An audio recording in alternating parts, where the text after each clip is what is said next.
बड़ी खबर से कर रहे हैं शुरुआत। ट्रंप ने कई अहम फाइलों पर साइन किए हैं, दस्तखत किए हैं। बाइडेन के 80 फैसलों को डोनाल्ड ट्रंप ने बदल दिया है। बड़ी खबर, दक्षिणी सीमा पर इमरजेंसी घोषित करने के आदेश पर भी हस्ताक्षर कर दिए हैं अमेरिकी राष्ट्रपति डोनाल्ड ट्रंप ने।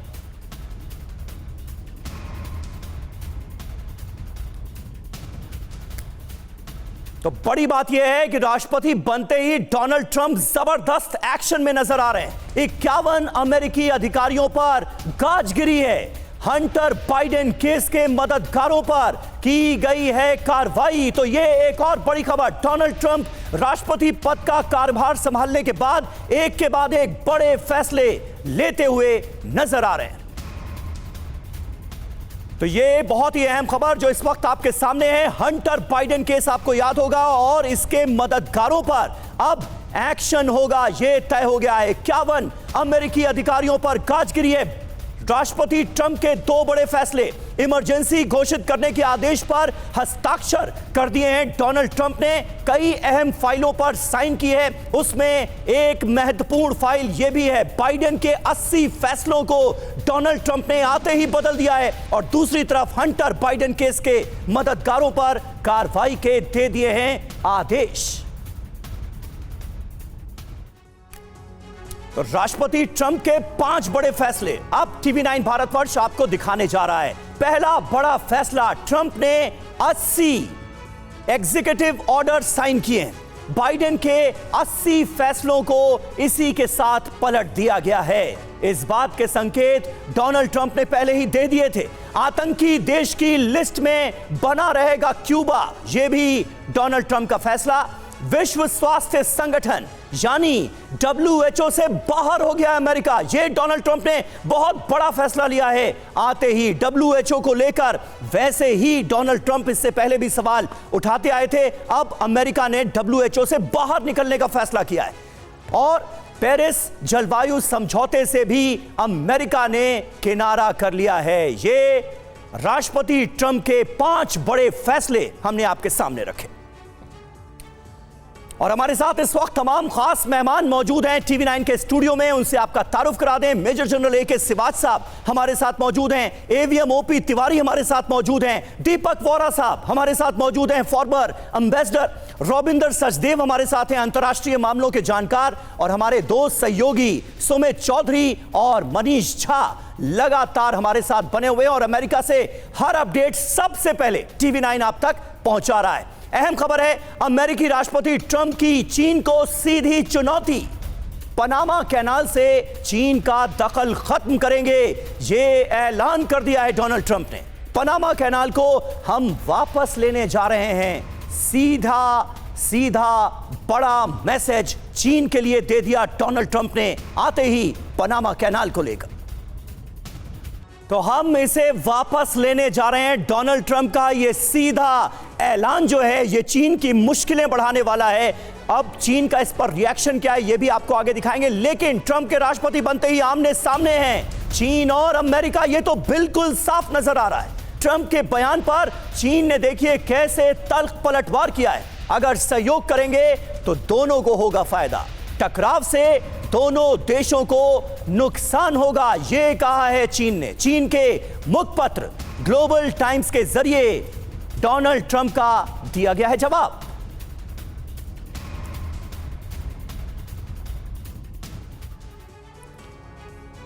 तो अगर टकराव बढ़ेगा तो दोनों देशों को यानी अमेरिका और चीन दोनों को इसका नुकसान होगा, यह कह दिया गया है चीन की तरफ से। तो क्या पनामा पर जंग तय है? अमेरिका वर्सेस चीन, पनामा पर जंग तय, इसके आसार क्यों हैं? ये देखिए, चीन का आर्थिक प्रभाव बढ़ा है, चीनी कंपनी का दबदबा बढ़ा है। और कौन सी कंपनी है? हचुल्सन। बंदरगाह के 5 बड़े जोन पर इसका नियंत्रण है। 2 जोन पनामा नहर के मार्ग पर ही स्थित हैं। तो ये पूरी तस्वीर जो है ये अपने आप में पिक्चर क्लियर करती हुई नजर आ रही है। दूसरी company Amador Pacific coast cruise terminal का ये काम कर रही है। तो चीनी कंपनी का दबदबा देखिए कैसे यहां पर नजर आ रहा है, ये हम आपको समझाने की कर रहे हैं कोशिश। 2016 में अटलांटिक सागर का इसने पोर्ट खरीदा। पनामा कैनाल पर एक पुल का भी निर्माण किया जा रहा है। पनामा के कई प्रोजेक्ट्स में चीनी कंपनियां इन्वॉल्व हैं और ये दखल अंदाजी अब पूरी तरह से खत्म करने के मूड में नजर आ रहे हैं। डोनाल्ड ट्रंप सीधे संकेत दे दिए हैं उन्होंने कि ये चलेगा नहीं। मनीष झा हमारे साथ मौजूद है। मनीष, ये तो जिस बात के आसार लगातार टीवी 9 भारतवर्ष कल से जता रहा था कि डोनाल्ड ट्रंप आएंगे, युद्ध भड़काएंगे, खास करके चीन उनके प्राइम टारगेट पर इस वक्त नजर आ रहा है। और पनामा नहर को लेकर जो डोनाल्ड ट्रंप ने कड़ा रुख दिखाया है, इस पर क्या वो एक कदम आगे बढ़ सकते हैं या सिर्फ इसे शपथ लेने के बाद एक मजबूत बयान के तौर पर हम देखें, पोस्टरिंग के तौर पर देखें, या फिर डोनाल्ड ट्रंप इस बार चीन को एक बहुत कड़ा मैसेज देने की कोशिश कर रहे हैं अपने इस कदम के जरिए? देखिए, वैसे तो अमेरिका के मुंह से शांति की बातें अच्छी नहीं लगती है। वो कुछ ऐसा ही है जैसे कि जंगल में कोई शेर कहे कि आज मंगलवार है और आज मैं शाकाहारी भोजन करना चाहता हूं। तो ठीक उसी तरह से अमेरिका का रवैया है। बस अंतर यह है कि बाइडेन के समय में अमेरिका का दुश्मन नंबर 1 रूस था और यूक्रेन एक कुरुक्षेत्र था। ट्रंप के समय में दुश्मन नंबर 1 चीन है और पनामा उसका पहला कुरुक्षेत्र है। ऐसे कई और कुरुक्षेत्र आएंगे। WHO से हटने का फैसला भी उसी संदर्भ में देखिए, क्योंकि WHO पर भी जैसे पनामा पर चीन ने अपना नियंत्रण बना लिया है, वैसे WHO पर भी बना चुका है। लेकिन सबसे बड़ी बात यह है कि ट्रंप ने तो चीन पर हमला करने का प्लान अपने पहले कार्यकाल में बना लिया था और उसी को अब वो आगे करना चाह रहे हैं। और इसलिए सबसे पहले उसने पनामा पर अटैक किया, यानी अमेरिका के सबसे नजदीकी का वो इलाका जहां पर चीन की सैन्य मौजूदगी है। देखिए, पनामा में अभी जो चीन के इंजीनियर आए हैं, वो कहने के लिए इंजीनियर हैं, वो सब PLA के सैनिक हैं, वो सब मिलिट्री एक्सपर्ट्स हैं और वहां से बैठकर वो अमेरिका की जासूसी कर रहे हैं। इसलिए सबसे पहले पनामा की सफाई होगी और उसके बाद फिर एक के बाद एक इस तरह से चीन के जहां जहां पर सैन्य मौजूदगी है उनको अटैक किया जाएगा। यानी कि पहले ही दिन से ट्रंप ने चीन के खिलाफ हल्ला बोल कर दिया है। बिल्कुल, एक तरह से यही कहा जा सकता है कि चीन के खिलाफ बिगुल फूंक दिया है डोनाल्ड ट्रंप ने। अश्वनी श्रीवास्तव, किस तरह से आप देखते हैं, लेकिन यह विवाद जो है इसकी पराकाष्ठा के तौर पर आप क्या देखते हैं? क्या वाकई अमेरिका और चीन के बीच जंग के आसार बन सकते हैं इस मुद्दे को लेकर, पनामा नहर को लेकर जो कड़ा रुख दिखाया है ट्रंप ने? हाँ देखो समीर, एक बात तो सच्चाई है कि जो पनामा कैनाल है, जो पॉइंट रेज किया डोनाल्ड ट्रंप में, उसमें वैलिडिटी बहुत है। क्योंकि 1904 से 1914 तक जब ये बनाई गई थी पनामा कैनाल, तो इसको फंड जो था अमेरिका ने किया था और 1977 में इसको देना स्टार्ट किया था और 1999 तक पूरा कंप्लीट जो पनामा को दे दिया था, पनामा कैनाल का। और ये जो अटलांटिक को पैसिफिक से जोड़ता है और ये शॉर्टेस्ट रूट है यूरोप से नॉर्थ अमेरिका के लिए, और इसमें 70% जो ट्रेड है वो अमेरिका का जाता है। जब वो टर्म्स एंड कंडीशन साइन हुई थी, उसमें ये बताया गया था कि भाई इसको आप ही ऑपरेट करेंगे, क्योंकि अब उसने एक प्रकार चीन को दे दिया है, तो ये एक सिक्योरिटी खतरा है अमेरिका के लिए। पॉइंट 1। पॉइंट दूसरा ये है कि जिस प्रकार से टैरिफ लगाई जा रही है पनामा कैनाल पे, जो कैनाल अमेरिका ने बनाई थी वो अमेरिका बोलता है वो उसके जो स्पिरिट के खिलाफ है। तो मुझे लगता है कि आने वाले समय में वो हैवी प्रेशर डालेंगे पनामा पे और वो लेने की कोशिश करेंगे। क्या वो ले पाएंगे या नहीं, ये तो समय बताएगा।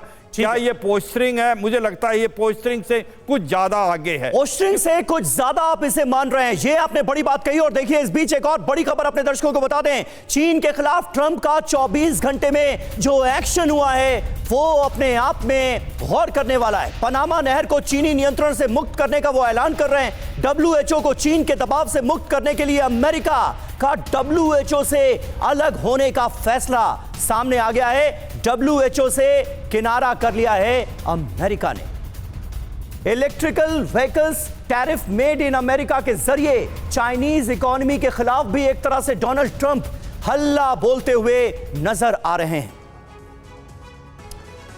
तो अमेरिका वर्सेस चीन, पनामा पर जंग तय है क्या? पनामा पर अमेरिका की नजर क्यों है? आइए आपको यह समझाते हैं। 170 देशों के 2000 पोर्ट से ये कनेक्टेड है। नहर से दुनिया का 6% समुद्री व्यापार होता है। पनामा से अमेरिका का 14% कारोबार होता है। 75% कार्गो अमेरिका आते जाते हैं। अमेरिका का $270 अरब का कारोबार होता है यहां से।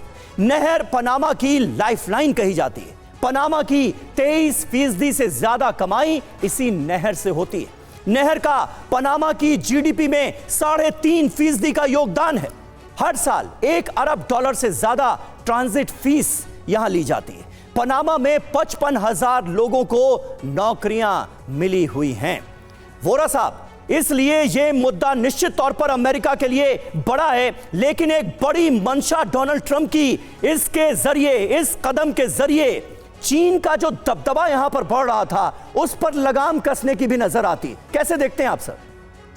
हमारे यहाँ सर वंस अगेन बहुत अच्छा लगता है और आपसे सीखता हूँ। बहुत अच्छी तरह से आप मुद्दे पेश करते हैं। फिर आपने इतने एक्सपर्ट्स को बुलाया, मेरी क्या ज़रूरत है? मैं तो सीखना चाहता हूँ आप लोगों से। Your knowledge is much greater than mine. Panama की आप बात कर रहे हैं।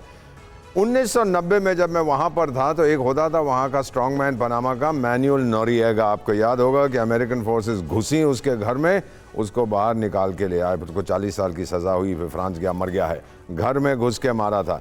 ये पनामा को क्या कह रहा है? चीन को संदेश ये दे रहा है, ये तो मेरा बागीचा है टाइगर, तू यहाँ क्या घुस गया है? रूस को भी यही चीज़ बिल्कुल, रूस कहता था पुतिन शुरू से, ये तो मेरा बागीचा है, पोस्ट सोवियत स्पेस, तुम लोग यहाँ क्या कर रहे हो? जो बाइडेन को समझ नहीं आया। सो ये कनाल का जो टेक ओवर इसने अनाउंस किया है, चाइना को, वो चाइना क्या करेगा सर? उसमें दम नहीं है अमेरिका से लड़ने के लिए, किसी के पास ये दम। चाइना बोलेगा ये विन विन नहीं है, ये लूज लूज है, ये हो जाएगा, वो हो जाएगा, भूकंप आ जाएगा, भूचाल आ जाएगा, सुनामी आ जाएगी, नथिंग। गाली गलोच होगा, but they will keep quiet. और ट्रंप कंट्रोल लेगा उस कनाल का। वैसे तो अब कनाल का महत्व भी घटता जा रहा है, ऑल्टरनेटिव्स आ रहे हैं। मेरा ये मानना है कि this is a clear message to China कि हट जाओ मेरे इलाके से, साउथ अमेरिका मेरा बैकयार्ड है, वहां मत आओ। बिल्कुल, ये बहुत महत्वपूर्ण पॉइंट्स आपने सामने रखे हैं हमारे दर्शकों के। और अपने दर्शकों को यह भी बता दें कि शपथ लेने के बाद डोनाल्ड ट्रंप की टीम का एक विकेट भी गिरा है। वो विकेट कौन है ये शख्स, इसके बारे में भी आपको डिटेल देंगे। लेकिन उससे पहले एक और उससे बड़ी खबर, डोनाल्ड ट्रंप ने की अमेरिकी जनरल मार्क मिले से मुलाकात। कल मार्क मिले को बाइडेन ने दी थी माफी।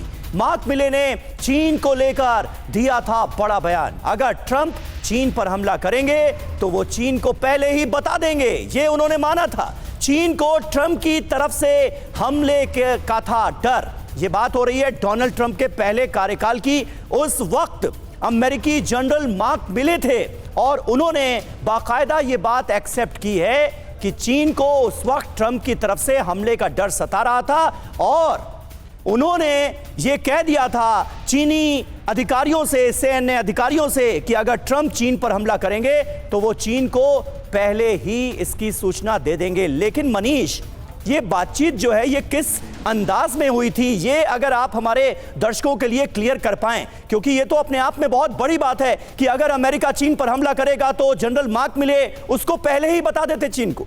देखिए, जनरल मार्क मिले उस समय ज्वाइंट चीफ ऑफ स्टाफ के चेयरमैन थे। हाँ। और वैसी स्थिति में उनके पास सारी सीक्रेट इंफॉर्मेशन थी कि प्रेसिडेंट क्या करने वाले हैं।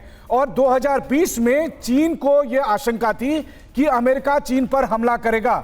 और ऐसे में जनरल मार्क मिले ने चीन के आर्मी चीफ से दो बार, एक बार नहीं, दो बार फोन पर बात की। और उसमें बिना अपने राष्ट्रपति को बताए उन्होंने ये कहा कि देखिए अभी हम हमला करने नहीं जा रहे हैं, लेकिन जब हमला करेंगे तो मैं पहले ही आपको बता दूंगा। अब आप सोचिए कि किसी देश का आर्मी चीफ, किसी देश का जनरल अगर ये कह दे कि हम जब हमला करेंगे आपको पहले बता देंगे, तो इससे बड़ा देशद्रोह क्या होगा?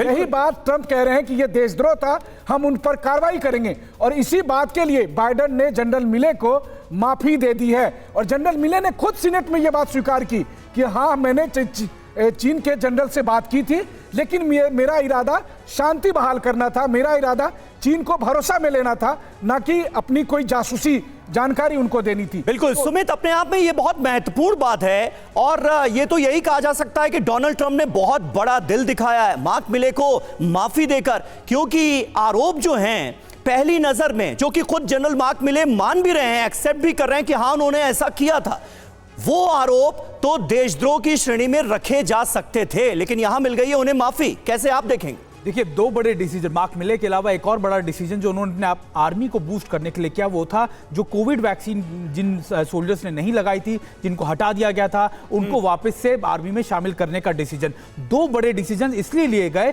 क्योंकि लगातार इस समय डोनाल्ड ट्रंप जानते हैं कि उनको ज्यादा मैन पावर की जरूरत है, उनको मैक्सिको बॉर्डर यानी सदर्न बॉर्डर्स के ऊपर डिप्लॉयमेंट करनी है, लगातार साउथ चाइना सी के अंदर डिप्लॉयमेंट करनी है। ऐसे में देश को एक तरीके से एकजुट करना, मोरल हाई करना अपनी आर्मी का, ये उनकी प्राथमिकता। अगर आप देखें समीर, अभी उनका सिर्फ और सिर्फ फोकस है अपनी इंटरनल चीजों को लेकर, अपनी इंटरनल आप कह सकते हैं कि इन चीजों को क्लियर करने के लिए, उनको ज्यादा मजबूत करने को लेकर, चाहे वो इंटरनल सिक्योरिटी हो, चाहे वो टैरिफ गेम हो, चाहे आप कह सकते हैं ट्रेड हो, या फिर उनको लगातार जो उनके आर्मी के जो आप कह सकते हैं कि उनकी जो हायरार्की है उसको दुरुस्त करना, उसको अपने हाथ में लेना, उनमें कॉन्फिडेंस पैदा करना। अब डोनाल्ड ट्रंप उसी इरादे से काम कर रहे हैं और मुझे लगता है ये फर्स्ट फेज है, उसके बाद ही वो कोई बड़े और डिसीजंस का ऐलान करेंगे, खासतौर पे हम वॉर सिनेरियो की जब बात करते हैं। ठीक है, बिल्कुल सुमित, बने रहे आप हमारे साथ। और अब वो खबर आपके सामने आने जा रही है जिसका थोड़ी देर पहले मैंने आपको टीजर दिया था। शपथ के 24 घंटे के अंदर डोनाल्ड ट्रंप को झटका लगा है, एक विकेट गिर गया है। विवेक रामास्वामी ने ट्रंप का साथ छोड़ा। बड़ी खबर, इलॉन मस्क को ज्वाइन करने से विवेक रामास्वामी ने कर दिया है इनकार। ओहायो के गवर्नर का चुनाव लड़ेंगे विवेक। ट्रंप प्रशासन में मिली जिम्मेदारी से ये खुश नहीं थे और इसके चलते विवेक रामास्वामी ने ये फैसला किया है। मनीष, इस पर एक अपडेट मैं जल्दी से आपकी चाहूंगा, वजह क्या है? नजरअंदाज तो एक तरह से किया जा रहा था उन्हें, इसको लेकर तमाम खबरें सामने आ रही थी। विवेक रामास्वामी मिली जिम्मेदारी से खुश नहीं थे, लेकिन साथ छोड़ने तक बात पहुंच गई। देखिए, कहा तो विवेक रामास्वामी ट्रंप की जगह अमेरिका के राष्ट्रपति पद के उम्मीदवार बन रहे थे। हाँ। उसके बाद उन्हें उम्मीद थी कि चलो राष्ट्रपति नहीं तो जब उन्होंने ट्रंप को समर्थन दिया तो उन्हें उम्मीद थी कि वो उपराष्ट्रपति पद के उम्मीदवार बनेंगे। वो भी नहीं बनाया, उनकी जगह जेडी वेंस को लेकर आ गए। तब उन्हें लगा कि चलो कम से कम विदेश मंत्री या रक्षा मंत्री बना लेंगे, वो भी नहीं बनाया। बल्कि कहा जाए तो एलॉन मस्क के साथ एक नया डिपार्टमेंट खड़ा करके और उसमें नंबर 2 की भूमिका में दे दिए। विवेक रामास्वामी आज की तारीख में ट्रंप के सहयोगियों में सबसे समझदार और सबसे, अगर आप कहूं तो प्रभावशाली व्यक्ति थे, लेकिन उनको इस तरीके से दरकिनार किया गया, इस बात से विवेक आहत थे। और इसीलिए उन्होंने पहले ही दिन ये कहा कि मैं एलॉन मस्क के साथ डॉज ज्वाइन नहीं करूंगा। मेरा अपना पॉलिटिकल इंटेंशन है, मैं अपनी पॉलिटिकल करियर को आगे बढ़ाऊंगा। और अब वो ओहायो के गवर्नर का चुनाव लड़ने जा रहे हैं। ओहायो के गवर्नर का चुनाव लड़ेंगे, यानी कुल मिलाकर उन्होंने ये क्लियर कर दिया कि एलॉन मस्क के अंडर वो काम करने के लिए तैयार नहीं है, उन्होंने साथ छोड़ दिया है। आगे बढ़ते हैं। आज अमेरिका में क्वाड के विदेश मंत्रियों की बैठक होने जा रही है। ट्रंप प्रशासन ने क्वाड के विदेश मंत्रियों की बैठक बुलाई है। चीन समेत कई अहम मुद्दों पर इसमें बातचीत होगी। तो ये एक और बड़ी खबर इस वक्त की आपके सामने है।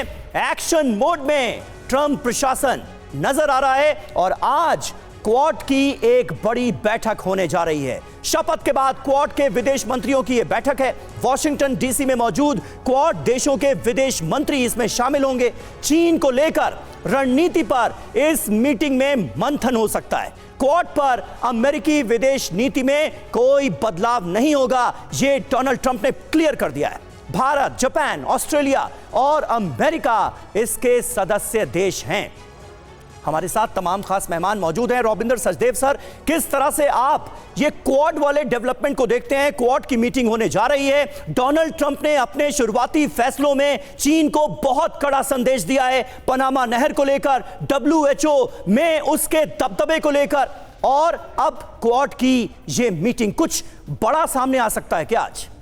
Definitely yes. बड़ा आज तो नहीं आएगा सामने, पर आज होमवर्क होगा, काफी होमवर्क होगा, क्योंकि क्वाड के लीडर्स की मीटिंग होनी है। हाँ। तो जो भी बड़ा डिसीजन आएगा वो क्वाड लीडर्स की मीटिंग में आएगा, और शायद प्रयास है कि वो मीटिंग भारत में होनी है अव्वल तो, एंड सेकेंडली जल्द से जल्द हो जाए, शायद अप्रैल में हो सकती है, ऐसी शायद कुछ खबरें हैं। That's one. सेकेंडली, क्वाड का रोल एक तरह से आप कहें तो ये रीडिफाइन, रीसेट हो रहा है, दोबारा से शुरुआत हो रही है। मैं तो कहूँगा इसे ब्लैंक शीट पे, राइट। गिवन जो ट्रंप की फिलॉसफी है, जो ट्रंप की आइडियोलॉजी है, जो अमेरिका के इंटरेस्ट वो जैसे देखते हैं, उसको अब एशिया में कैसे मैपिंग करी जाए। डेफिनेटली ये क्वाड एक मिलिट्री अलायंस नहीं है, ये बाकी और चीज़ों में स्ट्रेटेजिक आप कह लीजिए पर एक कंपोनेंट आ जाता है, क्योंकि आज की दुनिया में टेक्नोलॉजी वेपन बन गई है ऑल्सो।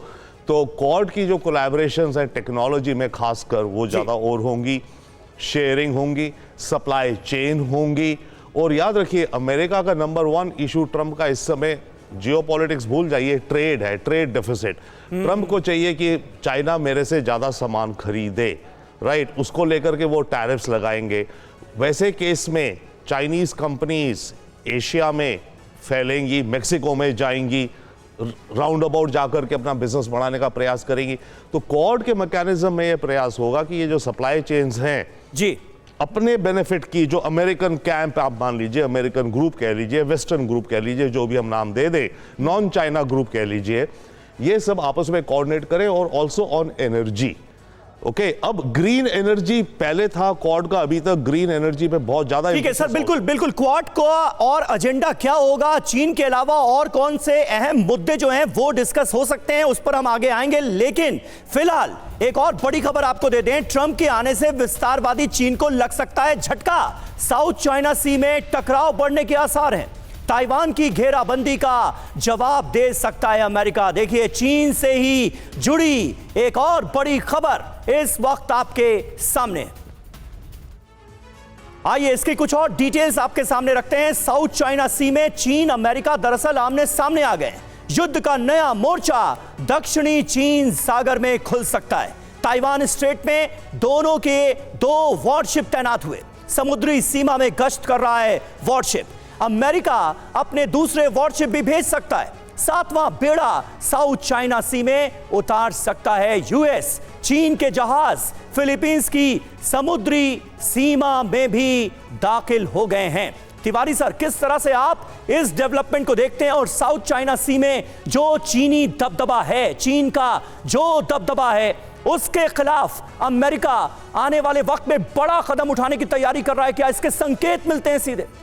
संदीप, देखिए, चीन को कंटेन करने के लिए चीन पनामा में अमेरिका से लड़ने नहीं आएगा, वहाँ कोई वॉर की जरूरत नहीं पड़ेगी। बट भरसक चीन अपनी टेरिटरी के पास कुछ शुरुआत कर सकता है जिससे आग भड़के, आग शुरू हो सकती है। लेकिन इसमें भी अमेरिका अकेले नहीं भिड़ेगा चीन से। जहाँ तक हमारा जता उम्मीद है, उसके जितने भी चाइना के एंटी है, जापान है, फिलीपींस है, ताइवान को, इन सबको इन्वॉल्व करके और अमेरिका की फौज मिलकर चीन को दबाया जा सकता था। इसका प्रेशर बहुत बड़ा पड़ेगा चाइना पर। ये इनका एटीट्यूड भी होगा और ये इनका अप्रोच भी होगा कि जब भी चाइना ताइवान की जो आग सुलग सकती है, ताइवान में ही सुलग सकती है। तो जब भी ताइवान में कुछ अलग करने की कोशिश करेगा तो अमेरिका पूरे ग्रुप, जापान, फिलीपींस और अपनी जितनी बेड़े लेके आया हुआ, सबके साथ इसको चाइना पर अटैक करना पड़ेगा। क्योंकि चाइना के टेरिटरी के पास कितने भी आप बेड़े ले जाओ, कितनी भी फ्लीट ले जाओ, अकेले आप चाइना के साथ वहां नहीं लड़ सकते हो। पनामा में उनको दबा सकते हो, लेकिन चाइना की टेरिटरी के पास नहीं दबा सकते हो। जैसा एग्जाम्पल हमने यूक्रेन में देख लिया, कितने भी नाटो फोर्सेज आके रशिया को बहुत दबा नहीं पाई।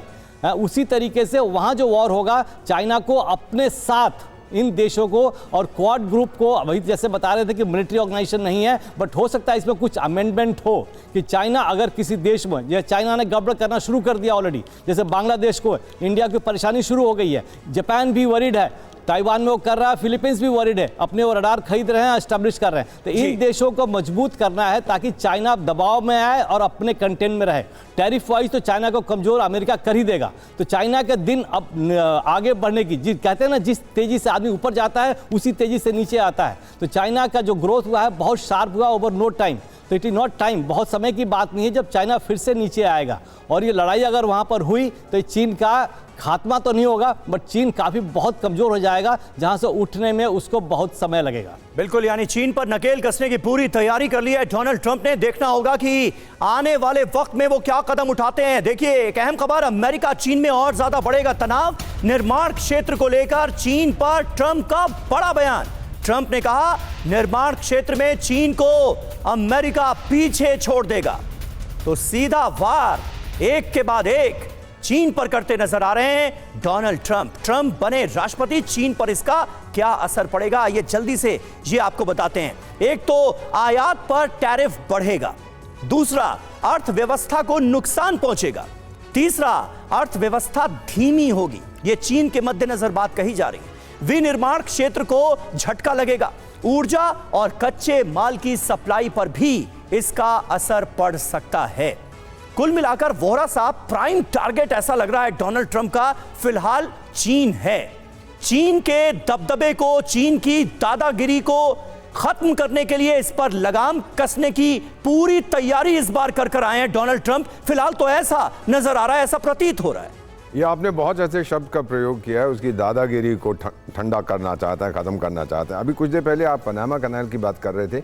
ये ट्रंप ने जो वापस लेने का फैसला लिया, ये अपनी ईगो के लिए नहीं है सर। पनामा कैनाल में पानी गिरता जा रहा है, वो ज़्यादा पैसे ले रहे हैं जो पानी के जहाज़ वहाँ से जाते हैं, और 2-2 हफ्ते तक शिप्स को वेट करना पड़ता है। ये तो ट्रंप संभाल लेगा, चलिए कुछ टेक्नोलॉजी से, लेकिन डर है मेक्सिको में जो बन रहा है इंटर ओशियानिक कॉरिडोर, जो गल्फ ऑफ मेक्सिको, क्षमा कीजिए अब तो गल्फ ऑफ अमेरिका बन गया है, वहां तक जहाज आएगा, 200 किलोमीटर मेक्सिको के थ्रू जाएंगे और फिर पैसिफिक ओशन में वहां से पानी के जहाज में जाएंगे। और अगर चीन उसमें शामिल हो गया, then Trump is going to be very angry. इसीलिए मेक्सिको भी संदेश दे दिया है मेक्सिको को कि चाइना आउट, ये मेरा गार्डन है, यहां पंगा मत लो। अब आप चाइना की बात करें, ऑफ कोर्स खतरा उसको किससे है सर? रूस हमला करेगा अमेरिका के ऊपर, वो तो इंटरेस्टेड नहीं है। यूक्रेन में जो हो रहा है, it's not an American war, वो तो यूरोपियन वॉर है। अमेरिका क्यों उछल रहा है? वो बुढ़े बाइडेन से पूछो क्यों वहां पे पहुंच गया था। उसको डर है फ्रॉम चाइना, और वो चाइना को जितना कमजोर कर सकता है वो करेगा। बिल्कुल, ये बहुत महत्वपूर्ण बात आपने कही, और आपने गल्फ ऑफ मैक्सिको का जिक्र किया। इसे लेकर जो बड़ी खबर है वो अपने दर्शकों को बता दें। गल्फ ऑफ मैक्सिको को गल्फ ऑफ अमेरिका कहा जाना शुरू किया गया है। अमेरिकी राज्य फ्लोरिडा का ये ऑर्डर है। ऑर्डर में गल्फ ऑफ अमेरिका के रूप में इसे संबोधित किया गया है। तो ये बड़ा बदलाव तो सीधे सीधे अमल में ला दिया गया है। तो अश्विनी श्रीवास्तव साहब, अब हिंदी में अगर कहा जाए तो जो गल्फ ऑफ मैक्सिको यानी जो मैक्सिको की खाड़ी थी वो अब अमेरिका की खाड़ी कहलाएगी। डोनाल्ड ट्रंप इस बार कुछ ज्यादा ही अग्रेसिव नजर नहीं आ रहे हैं आपको? देखो शमीर, मुझे लगता नहीं कि कोई ज़्यादा अग्रेसिव है। देखो, एक बात मान के चलना पड़ेगा, डोनाल्ड ट्रंप जो आए हैं इस बार, इन्होंने 3 चीज़ें ध्यान देनी है। हाँ। एक तो इकॉनमी, अपनी देश की इकॉनमी, अमेरिका फर्स्ट और अमेरिका ग्रेट अगेन।